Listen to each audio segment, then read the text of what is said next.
Welcome to Life, Laughter, Divorce Podcast, episode 62. I am your host, Leanne Linsky. And I'm the boyfriend. And welcome back to another wonderful week of divorce. Another wonderful week. As always, I'm so, He's so excited that there have been fire trucks and cop cars racing down the street. We've started recording so many times tonight. Everybody's excited for another wonderful week of divorce. Woo! Woo! It's like a parade.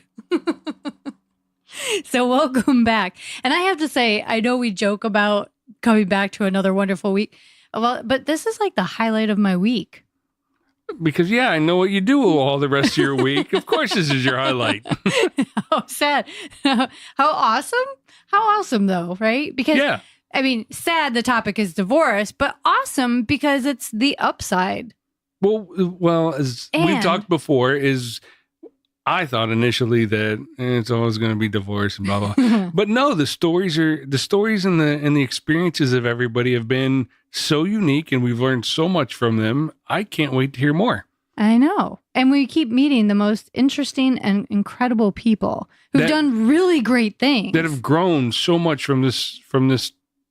We can call it a tragedy. Yeah, they've grown from the tragedy and become great people and really wildly successful. And it's been fascinating. Right? Yeah. I love it. So every week I'm like, ooh, what's going to happen this week? Because each week it seems so different, like you said. And this week is no exception. I'm very excited about it. And in fact, this week with our guest, we did a Skype interview, boyfriend. But what was really cool about this week that kind of stood out to me was, at the end of the day, getting married is not a magic wand. A wedding is not a like magic fairy dust that you throw over and then you live happily ever after and everything changes. Well, since I've never been married, what is this magic fairy dust you speak of? Well, I can't give all the secrets of weddings away, boyfriend. No. Well, you're saying it's not though, no, but what do people think it is? Well, I think people, from my experience and I think we've kind of talked about this before at some point, but basically when you get engaged, you get excited about the wedding. Like this wedding is this incredible day and like it's the thing. And then suddenly you stop looking past the wedding and it becomes about the wedding instead of the relationship, right? So the wedding becomes this magical day where you're going to look beautiful and you're going to have pictures and everybody's going to go home with mints and nuts and those little mint and nut cups and like matchbooks or, some homemade prize or whatever. And then, you dance and there's a first dance and these traditions and things like that. But it's just an event. It's an event. When you break it down, it's an event and a celebration. But there's so much more to it than like taking a good picture for Facebook or. But one day isn't 30 years. Exactly. And so one day is one day. And then the next day you wake up and you have to focus on that day. And you have to then do another day and another day. And that's where the life stuff gets reality. Overwhelming sometimes. But you've got to deal with life. You got to deal with what you have going on in your life. But then you still have to nurture that relationship. Right. Exactly. And so what you start with before the wedding is, it doesn't go through like a transformation machine on your wedding day and suddenly come out like this amazing, perfect life. It's just a day. The fairy dust. That's the fairy dust, right? So, what you have in a relationship before the wedding is probably pretty close to the type of relationship you're going to have after the wedding. It's just now going to be documented with some paperwork and some great pictures of you and tax benefits. Nice clothes. Right. And some tax benefits. But other than that, the relationship itself, it's the same two people, moving through each day of life. And so you've been through this. So once you got past the non-existent fairy dust day, it's a big disappointment. No. Yeah. Twice. No. But I think, in my particular experience, I was married at such a young age that I was like, this is what I should be doing. This is what happens next. And then it's like, okay, now what? And then you realize did I get married for the right reason? It's, if you don't have, what were your expectations going into it? I expected that we would end up having kids right away. I expected that, basically following the plan of everybody else.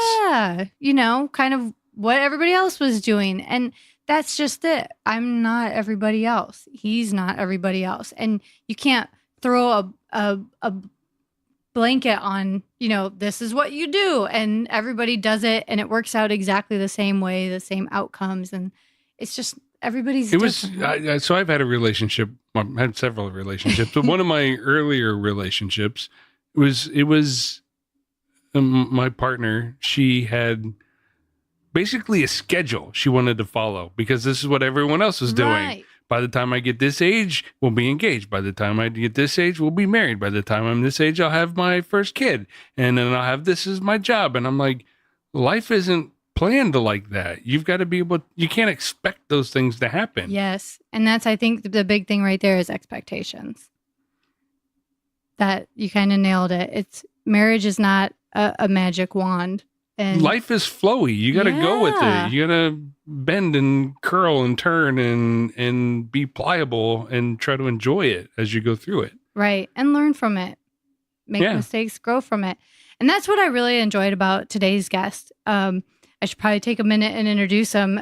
Today's guest, Griff, he is a friend of mine. We talk regularly for several years now. And every time we have a conversation, I thoroughly enjoy it because I feel like, it's easy to get caught up in like what's happening in life and what's happening that's wrong. But he always finds a way to find out what's happening that's right, or how to take what is happening and make it right, or apply it to something that works and move on from it. The application is always important. And it sounds like from the interview, sounds like he's really learned how to apply his life lessons and make himself better moving forward. Exactly. And so when we talk to today's guest, Griff, we do exactly that. We start at the beginning, and as we go through his story, you'll hear how he talks, and he takes those lessons that he applies from that first relationship, and it's grown into other areas of his life, and it's just kind of transformed everything he does into being more mindful. So I'd like you to meet my friend Griff without further ado.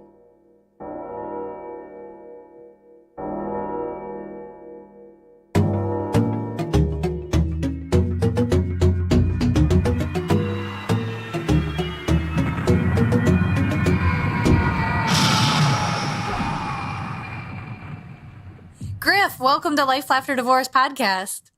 Hey, thanks for having me, Leanne. Oh, my pleasure. I'm excited to talk to you.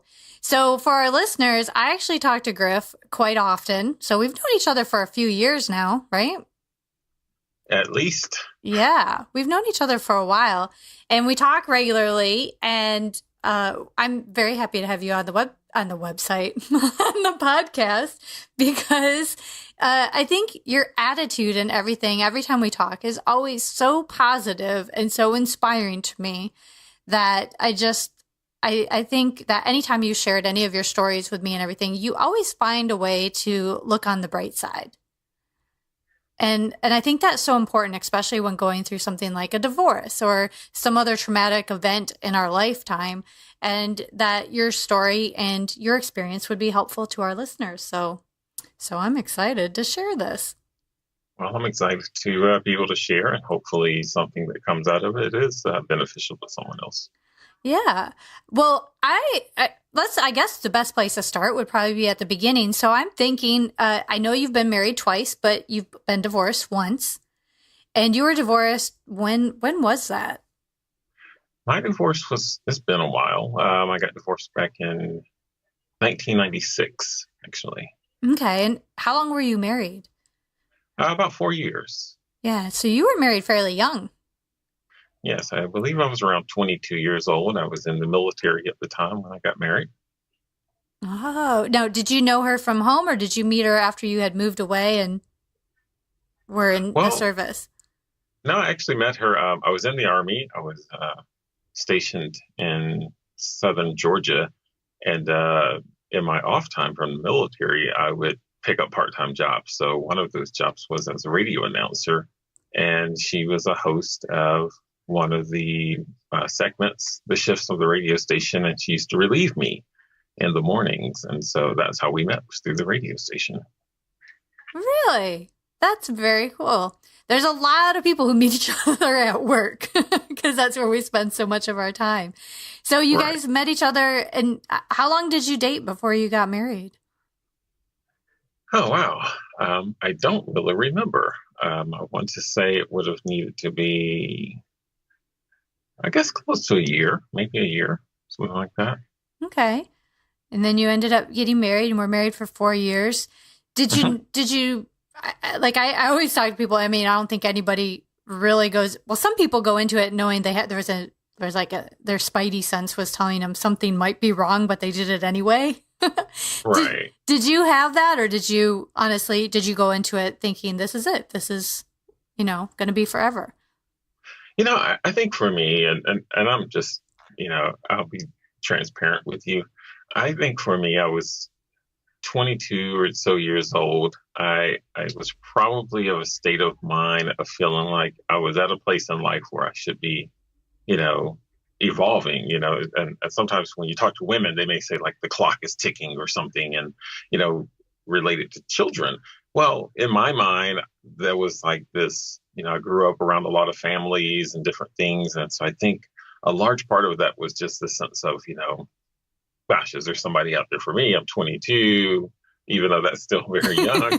It was like this sense that, all the people around me seemed to be married in the military at that point, and here I was going back to the barracks all the time. So I think it was, to be very frank, I think it was kind of a selfish place. It was like I wasn't happy, just being by myself. And I think I've always had this fondness for, relationships with people or good friends or whatever it was. And so I think there was that part of me that didn't want to feel like I was by myself anymore.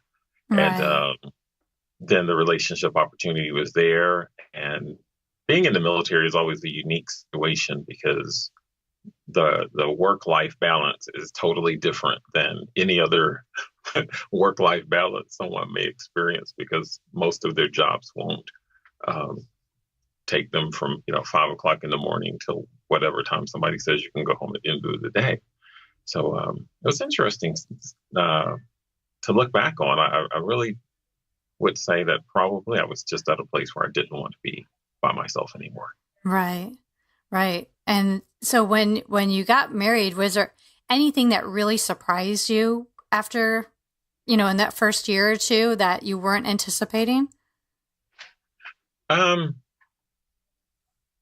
think I discovered that marriage itself doesn't really change anything except perceptions for people. Mm-hmm. That was probably one of the most enlightening things overall, is that if you're dating and you're committed, you'll be just as committed, I think, when you're married. And if you're dating and you see it as, well, when I get married, I'll be different, you're probably misleading yourself. But, yeah. Yeah. I think marriage, kind of intensifies certain things, but I think certainly, it's a status. It's a piece of paper. It's a legal status type of thing. So if you're not really committed to your relationship, I don't know that you're going to be any more or less committed simply because someone gives you a certificate to say you're married now. And I probably liken it to saying, you go to school for 4 years, you get a degree that says you've accomplished something, but there are plenty of people who get degrees that aren't very smart. They just manage to do enough to get a degree. Right. It doesn't mean that much. So true. So true.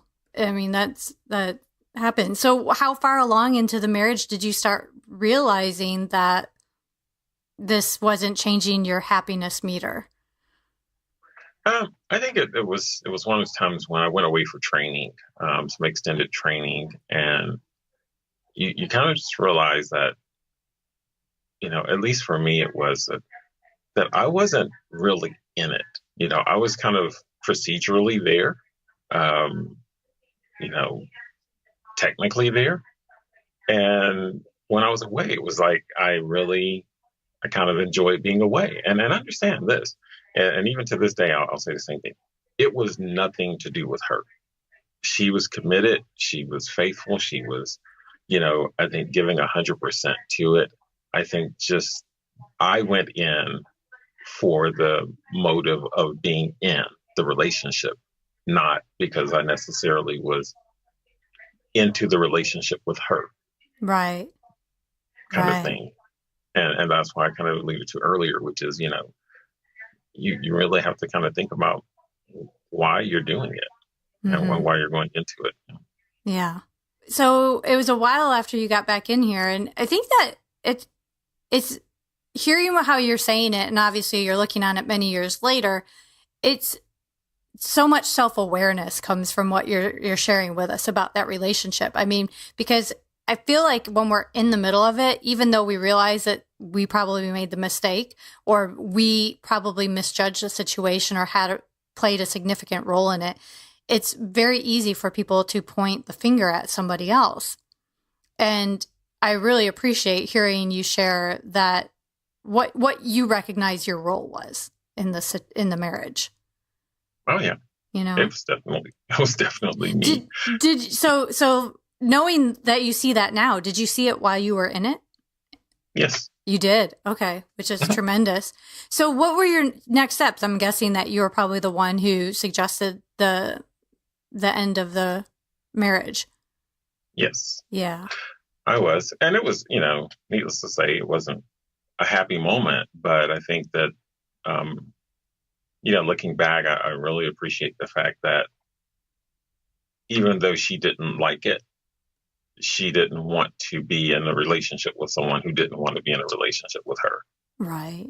And it wasn't a violent, hostile ending or anything. In fact, it really confused the hell out of a lot of people because we decided, okay, here's what we're going to split up. And we didn't have a ton of things, but, we decided what we were going to split up. I wanted to make sure she had a fair start based on what we had. So, other than like the computer stuff or something like that, I mean, she could pick whatever she wanted. I don't think she had a really good car at that time. So we went out car shopping to make sure she had some decent transportation. She was working and stuff, but we wanted to make sure that, while we could leverage the fact that people saw us as a couple legally, so we went out and shopped. And I remember sitting in the car dealership and, after we went through and found something she'd be happy with. And so the people were like, oh, so, let me get your name and your name. I was like, oh, it's just going to be in her name. It's like, okay, that's normal. Normally we see people. It was like, oh, no, we're in the middle of a divorce. We just wanted to make sure she had a good car. And I was like, huh? Yeah, usually it's like you would be doing the opposite. A lot of people find themselves in that. Yeah. So that is pretty fantastic. Now, you didn't have any children together then? No. Yeah, which makes it a little bit easier. And did you end up just like in my divorce, I ended up because we didn't contest things and we weren't arguing back and forth. There was a lot of hurt, but we weren't fighting just like you were. We used the same attorney. Did you do the same thing? I don't even know. We didn't even have attorneys involved.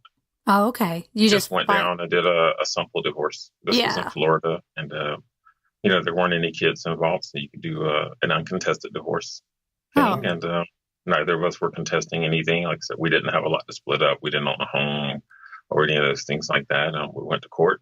Judge asked a few questions. And that was it. I think the judge was even a little thrown off that we were pleasant with each other. And, right. But I think it's just one of those things where if you're both really being honest, and again, even if one party is being honest and the other, you have to say, if you had to force someone to stay in it, I mean, what would you want the situation to be if someone's already established that they don't want to be there? Right. Yeah. Like, there would be a lot of resentment to come from that. So you did her the best thing you could have done, which is to tell her the truth, save years of hurt later. Well, and the regret I had, and I still do a little bit is just that I know that she didn't come from that angle. She came from the sincere side of it. Yeah. And we just, I felt like we were in very different places. And, I use we lightly, but I was in a very different place overall, emotionally, mentally, and things like that. And I didn't think it was, in fact, one of the thoughts I had at that time was, you know, do you hang in there to the point that you do find yourself having kids or something, and you're really in an entirely different situation than you may otherwise be, because now you've got kids involved, and it's not a situation where you can just easily say, I want to do something different. Right. So, right. It's one of those situations, but it's never pretty. Relationships are one of the great human mysteries, I guess, and we all have them. We all have different kinds. We have relationships with our families. We have relationships with people at work. We have relationships with people we work for, and you have to constantly make adjustments within them. Yeah, so true. Well, after your divorce, did you or do you still keep in touch with her? We do not. She stayed in touch with my family. My family generally has once a member of the family, always a member of the family policy. So I would know of what was happening with her periodically over the years. And it's funny, maybe about 2 years ago, we interacted through a chat in Facebook, I think it was. Oh, wow. I think my mom may have gotten sick or something, and maybe she commented on whatever it was. And we chatted for maybe a couple minutes in like Facebook Messenger or something. Mm-hmm. And I told her then, I said, hey, look, just so you know, I'm really sorry about how things ended and the decisions I made back then. And I'm sure they hurt you and impacted you. And I wanted to, even after all these years, just tell you, I apologize about that. And I'm sorry for how that worked out. And, it doesn't change any of the realities on the ground, but I felt it was important for her to at least get a very clear apology about it. Right. And, so I wow. did that. Facebook, it works wonders, doesn't it? Mysterious ways with bringing people from the past. So wow. So only a couple of years ago you responded. So a lot of time has gone by, and it's interesting. I find it interesting that your family is like once a member of the family, always a member of the family, because that is not always the case. I mean, so many families are divisive and take sides when it comes to these kind of things. So it's kind of refreshing that your family is so good.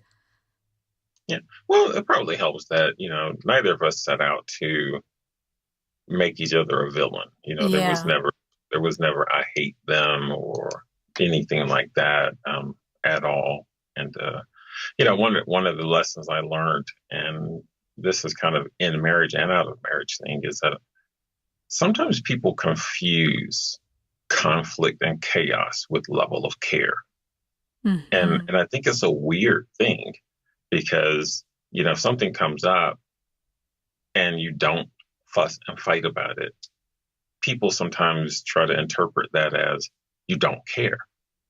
Mm-hmm. Right. And I'm not sure where that stuff stems from, but it really needs to go back under that rock because it is so misguided. Yeah. It really is. And it's dangerous. Yeah. It's probably learned behavior. They grew up in that kind of behavior. So that's all they know. And if you're not behaving that way, it's like, well, what's wrong with you? You're the weird one. Right. Yeah. But I agree. It should go back under that rock. It's so much more pleasant to have things handled in a calm and mature manner. And but people get triggered by odd things. So it's really cool that your family can separate that and that they can do that. And also that she can, that, she's found a way to be okay and is at peace with that as well. So I honestly don't know whether we never had any conflict about it. I've never had a conversation with her about how she ultimately felt about it. Yeah. But, in the end, like I said, we went through the process of separating and I did what I could to make sure she had whatever she wanted out of the situation of what we had to share. Mm-hmm. And then we moved on from there. Boy, everybody listening a lot of people listening might be like, Whoa, I can't even imagine how nice that would be, because we hear from so many people that it's just not. They hope that it is, but it takes two, and you were very fortunate in that both of you were okay to handle it that way. And moving forward, I'm guessing, so how long was it before you remarried? Would have been about 4 years, maybe four. Yeah. From 96. Well, yeah, 96, 97 till 2001. About 4 years, I guess. Nice. And so when you met your second wife, 4 years later or so, what was different this time? I was 4 years older. Were you out of the military?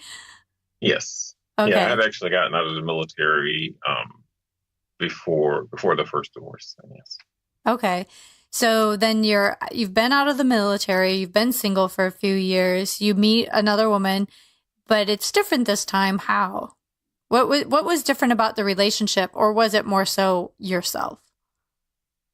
I think, anytime you have a different person, it's a different dynamic, but also having been out of the military and having been on my own, kind of, I hate to say with the freedom as if I was a prisoner before, because it wasn't, but with some time to make choices and situation changes and involves, you meet someone and you try to be more mindful. I hate to say not make the same mistakes or anything, because I think you can make a mistake by trying not to make mistakes. Yes. Which is a funny thing, right? Yes, yes. But I think I just tried to be, again, more in tune with where I was overall, and going into it for a much better set of reasons, and looking for a more collaborative, where is she in life? Where am I in life? When I got married the first time, I was already in the military and had been overseas and everything. She had gone to college straight out of high school and was just finishing college in her hometown. Mm. So, nothing wrong with that at all. But we were looking at the world from very different perspectives. Different things. So my current wife, she had traveled some and worked in different cities and states. And so she was at a completely different place in life as well. Right. So was there anything that you were fearful of when you entered this new relationship, knowing it was heading toward marriage, or even right after? Like, did any old fear come up that you were like, oh, I want to make sure this doesn't happen? Fear, yeah. I don't know if there was a particular fear or concern. I think that a level of fear or concern in any relationship is probably healthy. Yeah. Because I think it keeps you from just assuming that everything is going to flow smoothly and on its own, as if relationships have some kind of cruise control button. But I think I just tried to be more mindful of things. Tried to be more open-minded about some things, and just kept trying to do that self-evaluation that says, are you doing it for the right reasons? Are you driven by the right things? Are you willing to give and take and be neutral where necessary? What things did you find yourself being more mindful of or accepting of? I'd probably say the fact that, different people are going to see the world totally different. You're not going to agree on everything. Then in areas like, I think, in my first marriage, religion played a big part in it. We were both in the church and stuff like that. And so I found that, one of the lessons I learned was that you have to be really careful with those religious perspectives on things, because they really go to the core of how people see a lot of things. And so if you're so fixated on your way and someone sees it differently, you have to have some flexibility there, because it may not be that either position is totally right or totally wrong, but you've got to find some way to reconcile those differences so that they don't, become a problem later on. So when you say that you both were involved in the church in your first marriage, how did one would think because you share those same values of the same church and religion, it would make it easier. How did it make it more challenging for you? Well, just because people go to the same church or are part of the same religion, they can definitely see things very differently. I think for me, again, having traveled abroad and different things like that, I've always been a little more accepting of people in general. Okay. And not that she wasn't by any means, but just being in situations where you choose to and have to be accepting of a much broader spectrum of people. And I think it's just one of those things that, I've seen people totally turned against other people simply for religious reasons. Right. And I've said to some that I think the first experience most people have with prejudice, bias, and discrimination is in a church. Mm-hmm. And it's very unfortunate, but it's the first place people start to see themselves as different and better in most cases than other people. Right. So when you're in a relationship with someone, you see your core values are different, even though you belong to the same church, like because of your worldly experience, because you've traveled to other places, you've seen firsthand. Well, it's going to definitely influence it. Yes. Yeah. Yeah. So when you went into your second marriage, were you of the same religion?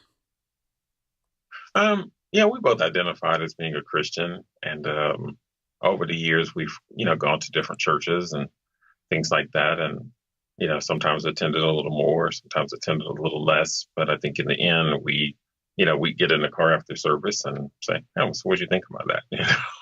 And yeah, sometimes we'd agree with it and sometimes we wouldn't, but I think we've never let religion itself be a big hurdle to something that we felt like we had to force ourselves across. Right. Instead of it, maybe, would it be safe to say that instead of it deciding your life, it more became either an influence or a door to communication? Like the role it played changed, right? Because then it sounds like in the other relationship, it played more of with her, maybe more of a strict role of defining your belief system. Whereas with your current wife, what I'm hearing is maybe you guys have your belief system and you can be more objective when it comes to listening to the church and interpreting it differently.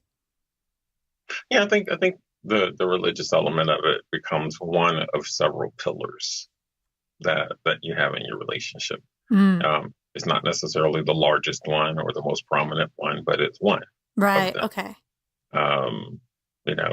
I tend to describe things like, a relationship is always three parties. There's you, there's the other person, and there's the relationship itself. Because it's kind of the third entity when you really think about it, because you have a perspective, they have a perspective, and then there's that joint perspective called the relationship. And it's that entity that's hard to sometimes describe because it exists between the two parties, and religion and finances and all kinds of other things factor into how that relationship exists. Right. So in your second marriage, in your current marriage, what would you say has been like your most rewarding piece of this relationship? Let's see. I think that the rewarding part for me is being a part of a family, just whether it's the ups or the downs or whatever, in the end, you still kind of feel like, okay, I'm stuck with them. They're stuck with me. So we may as well be happy. No, just kidding. Did I hear the word stuck with? Families have its ups and downs. And sometimes you're like, oh my God, what'd I do? And the other party's probably like, oh my God, what'd I do? But, you go through your things. I mean, even with kids, some days you go, are these really my kids? You know, it's like, whose kids that they should be home with. But no, you have those dynamics, but it's I guess I liken it a little bit to weather, right? It's like you have those days where you're like, oh my God, this is just beautiful. Can I just bottle it today and keep it? And then you have those days where it rains. You have some days where it rains a lot. But in the end, you when you get back to that sunny day, you just try to really appreciate it, and enjoy it while it lasts, because tomorrow may bring some different challenges, and then you adjust to those and you deal with them. And I think in relationships like that. So in mine, I think we've been married, this year would be 18 years, maybe 17. I got married in 01, so this would be 17 years. Yeah. Wow. Congratulations. That's a long time. Yeah, I should get a medal, right? Yeah. She should. I should get a medal. Oh, yes. Hey, so knowing that this relationship, you're so much more okay with sticking it out and to kind of roll with the punches and come what may, would you say that being married and divorced before this really helps you be more accepting and more open to what your current marriage is? I mean, would you feel the same way about your current marriage had you not been married before? No. I think that when you're married, previously, you do have those lessons learned. You have those things that, if you look back and you're honest with yourself, some things you wish you had done, and some things maybe you wish you hadn't done, some choices you wish you made and didn't make, on and on. But I think you come in a lot calmer.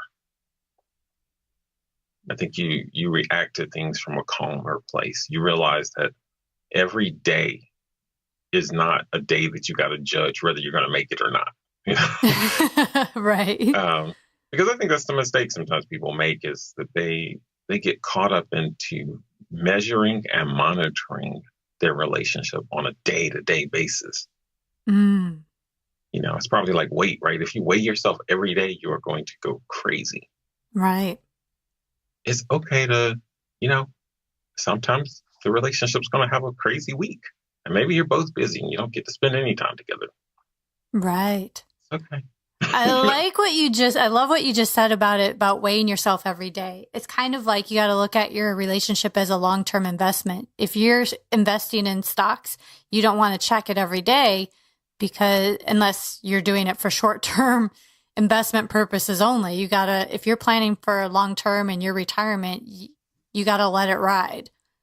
And it's right. It's okay to monitor it. I'm not saying don't monitor it, but I'm saying that, I see sometimes where people are constantly monitoring it. It's like watching paint dry. Like, right. Oh, come on. Right. And I think that's a lot of pressure on it, because then you have the eggshell process, right? Where it's like people are afraid to say or be themselves or be natural, because they're constantly feeling like someone's rating the relationship every single day. And let's face it, people change over time. I mean, if you're, there's a change from being single to being married. There's a change from something as simple as living in an apartment to moving to a house. Now you've got more responsibilities. You've got more things to keep up with.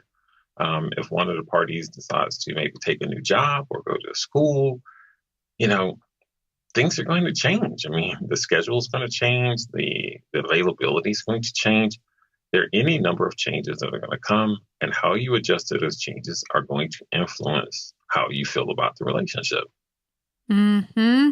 I love it. Such good advice, because it's so true. If your kids were to come to you, and your kids are fairly young yet, but once they start getting into the more serious relationships as they grow older and look towards marriage, what would be your bit of advice that you would give them? Run. No. It depends. I have 2 girls and a boy, and I think my advice to them might be a little different overall. To my girls, I would probably give advice along the lines of understanding that men have blood that flows through their veins just like you. There is there's no magic pill that we take that tells us how to be men or how to do certain things or how to feel certain things or not feel certain things. So get out of what you want your man to be and be open to figuring out who he is. And my son's advice would be very similar in that, you know, there may be things that you're good at that may or may not be a traditional thing. There may be things that she's good at that may not be a traditional thing. So I think I'd advise them to approach the other party as a human being and then decide what works best for them. Because I've experienced and I've seen a lot where you're not even sure what the hell's driving your relationship. You feel like you go from holiday to holiday, to one expectation to another expectation. And after a while, you're going like, gosh, you almost just want to go on a beach or something and just walk and not care anymore because there's all these expectations that people place on each other. And most of them are just total BS. And they have no impact or bearing on anything, whether it's frivolous jewelry stuff, the way they do weddings, all these stupid holidays that are mostly just commercial gimmicks nowadays. I'm like, ditch all of that crap. I tell people, tear up the calendar, create your own special days. The only thing that those days that are, like, say Christmas breaks, time periods or something. The only thing I think those are good for is it's an agreed upon time when most people are off work. And so if you want to get with your extended family or something, you all kind of know that your schedules generally jive together at that time so that you can plan a family gathering. But outside of that kind of stuff, decide when your holidays are. Decide when your Valentine's Day is. Decide, make up your own holiday and just say, hey, this is our escape weekend. We have one a year. We just decide that it's the third weekend in April that we're just going to pick someplace and we're going to go. We're going to shut out the world. Because I think that sometimes relationships are so much a prisoner of everyone else's expectations that the people in them become like pawns. They're like pawns of their own relationship. Yes. And I can't totally speak for I can't speak for the female side at all, but I can say from the male side, a lot of times there are these really odd expectations just because you have a pair of testicles. Yeah. And I think things like that can breed a lot of frustration, resentment, and yes. And it starts to show itself in various ways. But I think it just stems from the idea that,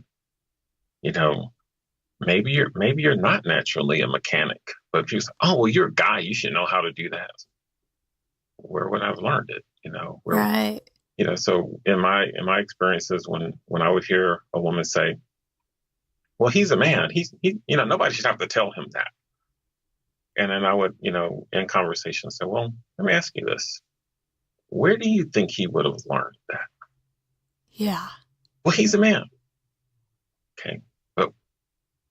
Okay. Do you think he was born with that knowledge? Right. Yeah. Well, no, of course not. But he's a guy. He should just know. Yeah. And like where would he have learned it? Expectations are just resentments in disguise. So letting I go. Reverse it around. Yeah, I reverse it around and I use the same example. I say, listen, women can be great at a lot of things. But when you get into saying, well, you should be just because you have a set of breasts and a vagina, I mean, that's pretty crazy, right? It's like, listen, what do you mean you can't cook? Right. You're a woman. You should know how to cook. Right. There are women who can cook, and they are great cooks. And there are women who can't boil water. Does that make them less of a woman because they can't boil water? Most women would say, of course not. Well, does it make him less than a man?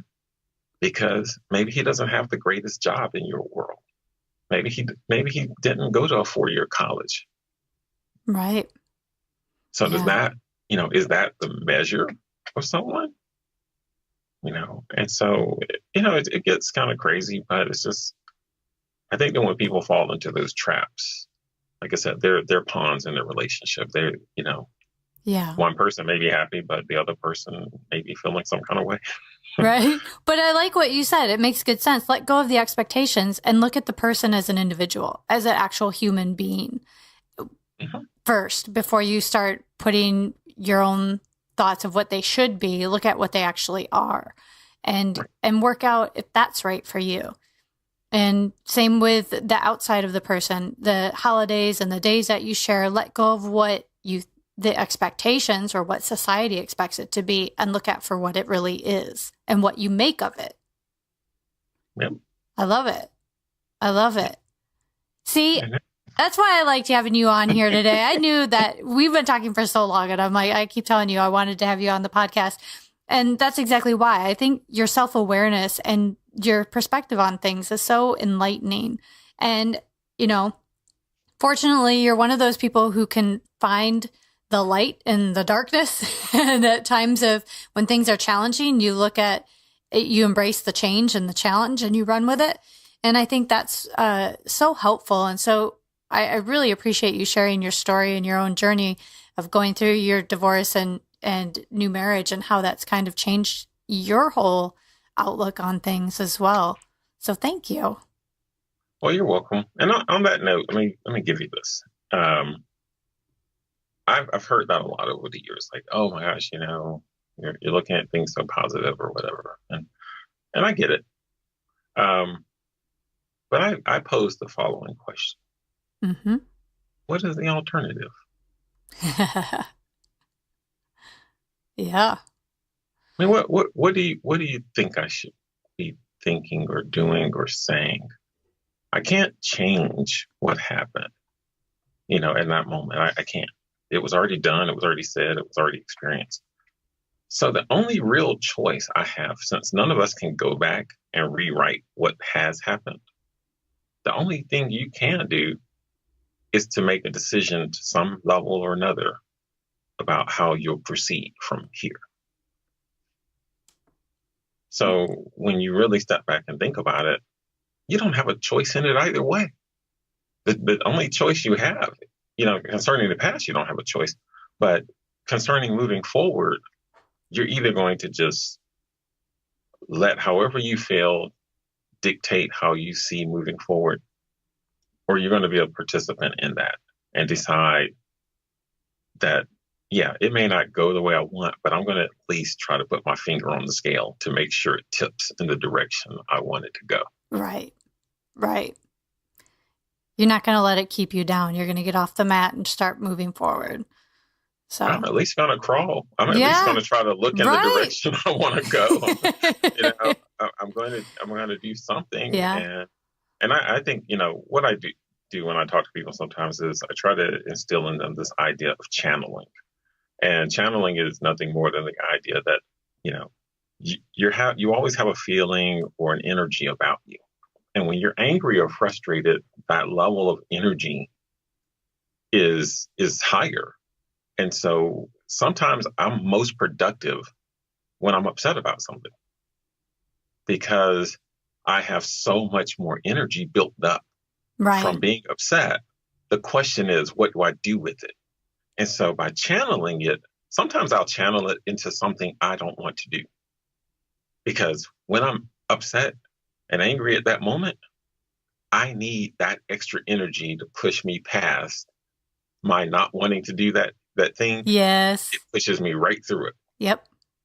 And by the time I calm down, I'm like, whew, okay, well, got that out the way. And oh, cool, my garage is clean. It's so true. It's almost like the best revenge is success. Oh my God. Oh yeah, absolutely. So when you're angry and you want that, instead of turning it into the negative, turn it into what you can do positive for yourself. And that's usually the best way to go. Oh, you've spoken no truer words than that. It's like, don't punish yourself for things you can't change and Right. affect and all that kind of stuff like that. And, you know, push forward. And I tell people, no matter what it is, right? If you're at a job you don't like and you feel that frustration, take that frustration, take your ass to class, go do Yes. study something. Yes. Use that energy that you're up late at night, frustrated about whatever it is. Use that energy to look for another job. Use that energy to improve some skills that helps you go sell something on eBay or whatever it is. Channel that energy. If you're in a relationship that's kind of jacked up, make a decision. I always tell people, look in the mirror and ask yourself this basic thing. Who am I? The important thing about that question is you can't define who you are by your circumstances. Right. You define who you are by how you handle them. Yeah, you got to decide, who am I? Yep. You know, because your circumstances will change. Whether you like it or not, they'll change. So true. You have to decide who you are and who you're going to be in that moment. Are you going to be the bigger person, or are you going to be the smaller person? Are you going to step forward? You're going to step back. You're going to rise up, or you're going to fall down. You're going to run, forward. You're going to retreat. Who am I? And I think if you make the conscious choice to again try to put your finger on the scale, and say, hey, you know what? This is the direction I want to go. And you make those decisions. And I mean, you and I've talked. I told you at the start of the year, I made a decision that I didn't like my physical results back in December. Mm-hmm. Said, okay, you weigh 319 pounds. I was like, what? Okay, this is not good. Yep, I remember. And I made a conscious choice. I had been contemplating it for a couple of weeks. And then December 28th, what's the 27th? I'm standing there eating some waffles and stuff. And I'm looking at what I'm about to eat and what I'm eating. And I was like, this I can't do this anymore. And so I made a decision at that point that on the 28th, I was going to start a different meal plan. And I made a conscious choice at that point. And now here it is. What is it? This is beginning of April. So a little over 3 months later, I'm down about 47 pounds. That's incredible. That's incredible. And I don't walk by a pack of donuts going, oh, maybe I should just have one. No. I look at them, I pick them up, I take them to the meeting, and I didn't sneak one out the box or anything. Nobody would have known. Yeah. Yeah. Wow. Yeah, you've made tremendous progress. Like you were like, this is where I'm unhappy. This is the choice I'm making to change that. And you've stuck with it. Like your commitment to it has been amazing. Right. And I always couch that with this is when I share stuff with people and I'm telling them these positive things, I always come back and I say, listen, I am not telling you this is going to be easy. I'm not telling you that at all. I don't promise people anything's going to be easy.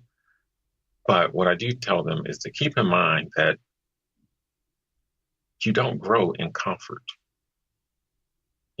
If when you go to the gym, here's one I started using a couple of weeks ago. So when you go to the gym, do you just walk up to a machine and you say, okay, I want to get stronger. Maybe I want my biceps to be stronger or something, right? So you go up to the machine for biceps, and do you just take the pin out of the stack of weights or whatever and then just start moving the bar around? No. Why not? Well, because if you don't put any weight on it, you're never going to get stronger. Right. So you mean for you to grow, you have to put weight on you. You have to add stress to your muscles for them to grow. Right. And it's going to hurt for a few days. Right. Yeah. So and then yeah. So why don't we get that with other things? We keep looking for the comfortable way to do it. Right. When in fact, when you go to the gym, you look for the stress. Right. How to methodically apply stress to your body to generate a certain result. And I think we should do that same thing in other areas. Allow ourselves to be stressed in certain ways so that we can get a desired result. Right. I love it. See, So, Griff, when is your speaking engagement on on your topic of who am I? I love it. Yeah. Right? I've actually developed it somewhat, joking.